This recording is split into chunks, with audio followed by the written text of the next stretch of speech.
This groundbreaking comedian and activist co-created The Daily Show, co-founded Air America, co-founded Lady Parts Justice, and wrote Liz Free or Die. Please welcome the hardest working woman in satire business, Lizz Winstead.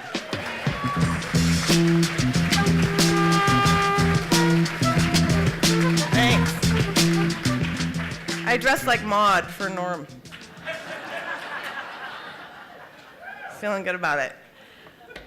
As the former program director for Air America, the radio network that helped launch a U.S. senator, an MSNBC icon, and a comedian who popularized the term WTF, I know that radio news is tasked with maintaining the longest-running high standards of any broadcast medium, plus gives millions something to listen to while they text and drive. The nominees for Radio News Script regularly scheduled bulletin or breaking report are the 6 a.m. news written by Philip Pilato, 1010 Wins Radio. None of you have ever heard that. The 8 p.m. hour written by Robert Howley, WCBS AM.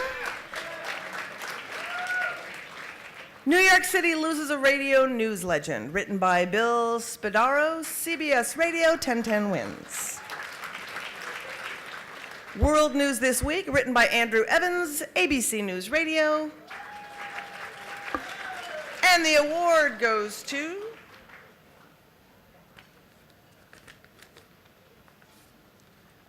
Andrew Evans, World News This Week, ABC News Radio.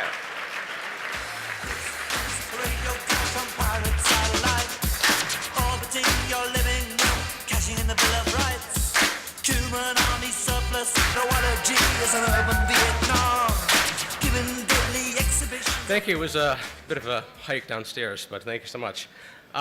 First, I have to thank my beautiful wife, Danielle, for being here. It was a great Valentine's present tonight. Thank you for making me come to this. That's great. And our two lovely daughters who are at home sleeping, just waiting for us to arrive back home before they wake up and give us a good night. Also, my colleagues at ABC, thank you so much. My former colleagues at CBS, Robert Hawley especially, thanks for being here.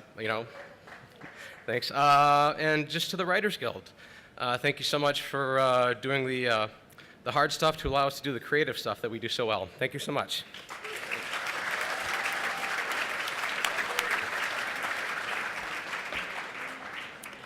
In the radio documentary category, a piece on the JFK assassination is the sole nominee. As much as you've heard the conspiracy theories, I'd like to assure you that our best evidence at this time says there was not a second nominee. 3 shots rang out. The JFK assassination 50 years later, written by Darren Reynolds, ABC News Radio.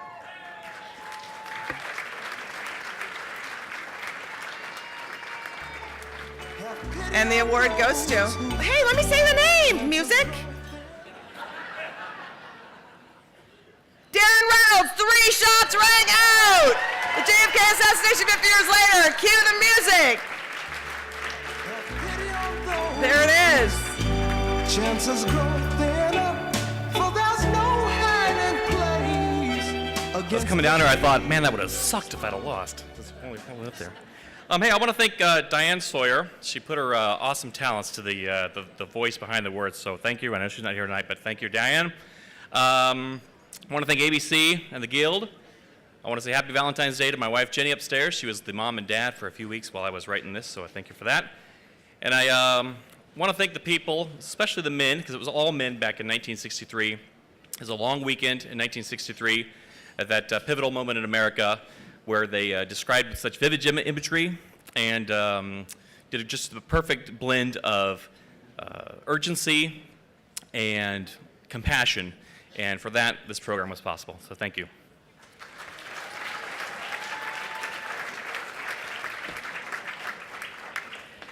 The historic sweeping campaigns of determined peoples to achieve lasting justice are tonight's subject of inspiring nominees for radio news, script, analysis, feature, or commentary. The nominees are Civil Rights at 50, written by Jane Tillman Irving, WCBS Radio. Remembering Nelson Mandela, written by Gail Lee, CBS Radio News. And the winner goes to Jane Tillman Irving, Civil Rights at 50, WCBS Radio. You just thank the Lord. Oh my goodness, thank you so very much. My, what a Valentine indeed.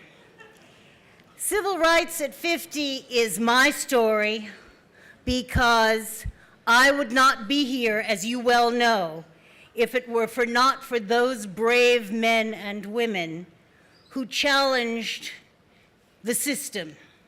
And for those of you who are women and are gay or have otherwise been disenfranchised, you know you would not have been here either if it were not for those people 50 years ago. They opened the door for all of us and told another way of telling America's story. I also want to thank my husband, George Flowers, who is here, and everybody at WCBS Radio, including my colleague Rob Hawley, and Scott Herman, and Tim Sheld, and Jonathan Clark, our executives, and Wayne Cabot, who brought my words to life. Thank you all. WGA members, word people, thank you.